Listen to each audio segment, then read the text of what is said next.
Bismillahirrahmanirrahim. Saya semalam menerima kiriman SMS. Seorang ibu meninggal dunia. Biasa kalau kita mendengar berita ada orang meninggal dunia, karena kita semua akan menghadapi kematian. Tapi yang luar biasa, peristiwa yang terjadi saat dimakamkan. Anaknya menceritakan saat dimakamkan diantar ke kuburan, begitu mendekati kuburan tempat ibunya, malah semua jamaah yang ada di saat itu sangat terasa harumannya kuburan itu. Harum sekali, keluar semacam wangi yang luar biasa, sampai orang pada pandangannya kepada yang lain. Barangkali di antara jamaah yang membawa wangi-wangian yang bagus, tapi ternyata tidak, mengalir dari bawah keluar, sampai ada yang malah melihat asap-asapnya. Asap ini bukan asapnya kebakaran, tapi asapnya itu karena wangian dari masuk dari kuburan itu. Sampai dikuburkan, malah kata anaknya, begitu saya sendiri yang nurun memakamkan, mengkuburkan ibu saya, sampai saya dan tanah saya sendiri membawakan tanahnya menutupi kuburannya. Pulang ke rumah saya mandi dan mencuci tangan dengan sabun, tapi masih terasa tangan saya harumnya luar biasa, sampai tidak bisa kehilangan. 3 malam masih tersimpan harumnya itu. Saya bertanya lewat SMS, apa kelebihan ibu kamu? Dia bilang, ibu saya biasa, malah orang awam, bukan wanita yang apa gitu, awam-awam biasa. Tapi setahu saya, ibu tidak pernah tidur sebelum membaca surat Al-Mulk. Tabarakalladzi biyadihil mulk. Saya langsung menjawab, itulah yang Allah hantarkan kepada ibu kamu. Dan inilah berita gembira bagi kita semua, sesuai janjian Rasulullah sallallahu alaihi wasallam.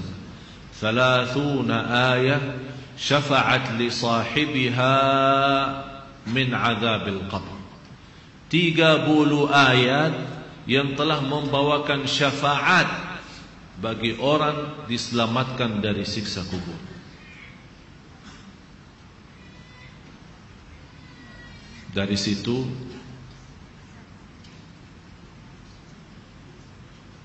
seperti kebiasaan, ambil wudu, saya witir duluan, kemudian tidur.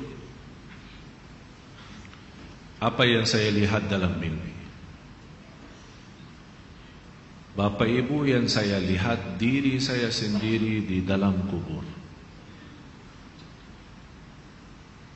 Sangat gelap, ngeri, malah terasa seramnya luar biasa,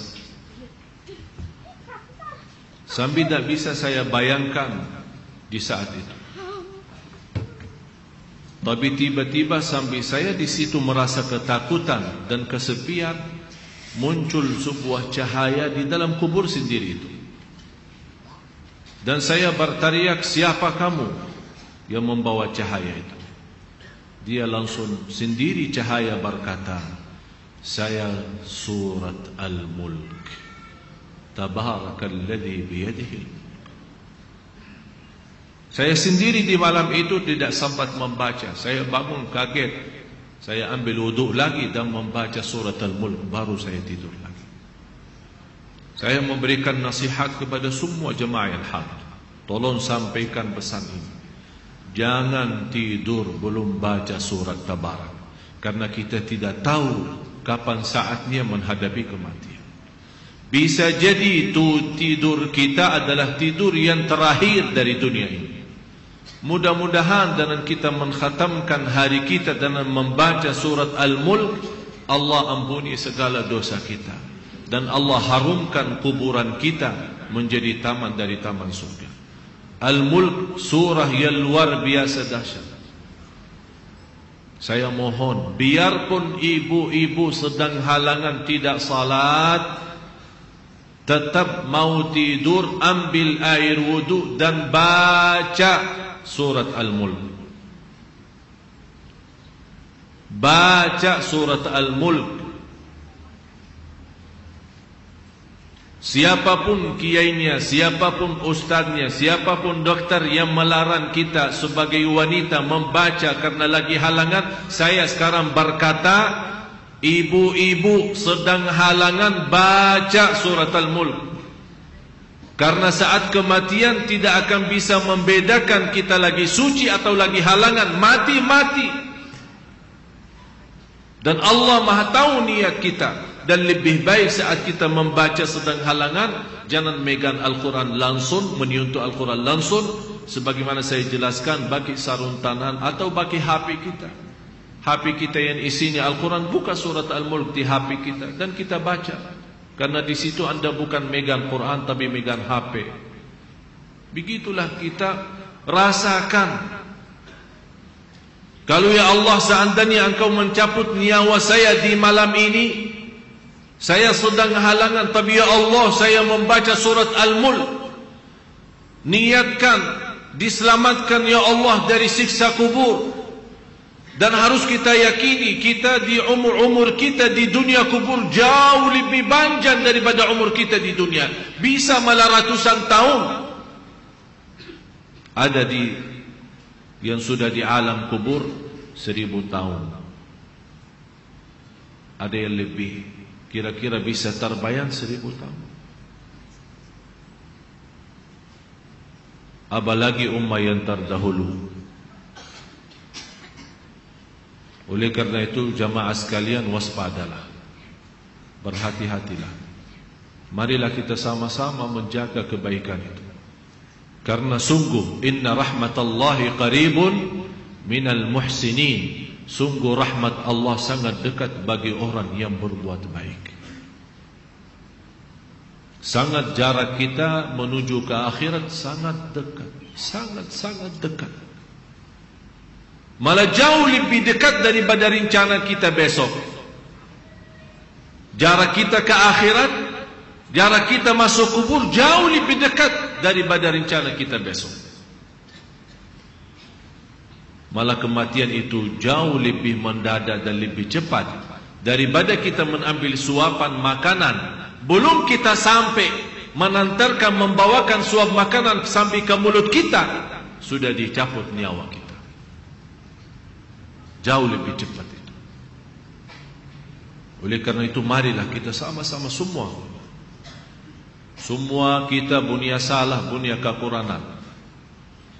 Apa yang kita senang melihat nanti di hari kiamat, jangan perbuat. Apa yang kita ingin ketemu nanti di hari kiamat, silahkan. Apa yang kita takut dan malu dilihatkan oleh Allah nanti di hari kiamat, jangan berbuat. Dan apapun yang kita tulis, senang kita ditunjukkan oleh Allah, silahkan tuliskan. Kalau kita malu dilihat nanti oleh umat manusia dan dilihat oleh para malaikat yang menjadi saksi, jangan tulis macam-macam. Apalagi sekarang terlalu gampang dosa tulisan itu, gampang sekali. Dan HP yang sekarang ada, malah sudah kita megang menjadi tasbih kita, mengganti tasbih. HP, BlackBerry, WhatsApp, SMS, lain-lain. Saya setiap hari hampir terima 100 SMS. Ada yang bertanya, ada yang macam-macam. Dan hanya saya yang balas, ya Allah, doakan jangan menjadi titik tulisannya SMS ini menjadi beban nanti di hari kiamat. Ya Allah, ampunilah mereka semua. Itu yang saya doakan. Walaupun saya tidak balas berdoa, tapi Allah yang Maha tahu apa yang saya doakan untuk orang yang kirim SMS atau WhatsApp atau apa saja. Oleh karena itu jamaah sekalian, hati-hati Bukan masalah sama saya, tapi masalah kita sama Allah.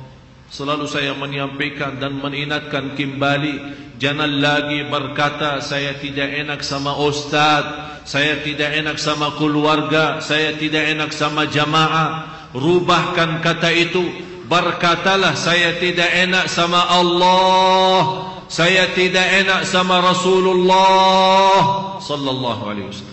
Kalau memang kita ingin diselamatkan oleh Allah di akhirat, bagi saya dunia ini biar kita susah sepanjang hidup kita sampai mati susah, masih jauh lebih ringan susah dunia daripada nanti susah di akhirat.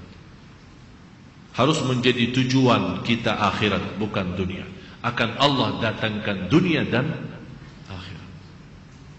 Ya ayyuhalladzina amanu taqullaha wal tanzur nafsun ma qaddamat li ghad wattaqullaha innallaha khabirun bima ta'malun. Orang beriman, bertakwalah kepada Allah dan lihat masing-masing apa yang kita bawa nanti untuk hari esok, hari kiamat. Bertakwalah kepada Allah dan jangan-jangan wala takunu kalladzina nasullah, jangan-jangan menjadi orang yang melupakan Allah, akan Allah lupakan kita.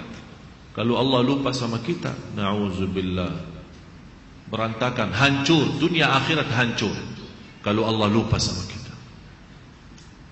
Maksudnya lupa Allah sama kita, artinya Allah tidak mau urus kita lagi, tidak mau bantu kita lagi, tidak menolong kita lagi, tidak mau perhatian kita lagi. Na'udzubillah. Kalau Allah tidak memperhatikan kita, siapa lagi yang memperhatikan kita? Kita semua tidak punya Allah yang maha adil selain Allah, tidak punya Tuhan yang maha kasih sayang selain Allah, tidak punya Tuhan yang maha mengampun selain Allah. Biarpun dosa kita sepenuh bumi, tapi kita datang kepada Allah dengan ikhlas dan yakin diampuni dosa kita, dan kita berbuat kebaikan semampu kita, akan Allah ampuni dosa kita semua, biarpun dosa itu sepenuh bumi. Begitulah indahnya kasih sayangnya Allah. Mudah-mudahan semua yang hadir Allah bukakan hatinya, diberikan petunjuk kepada jalan yang benar, disucikan lahir batin, dikuatkan lahir batin agar senantiasa setiap hari meningkat iman, meningkatkan takwa, menjadi orang yang berilmu dan beramal salih, agar senantiasa setiap saat, setiap waktu kita mendapatkan karunia rahmat Allah, karena sungguh rahmat Allah sangat dekat bagi orang-orang yang berbuat baik. Al-Fatihah.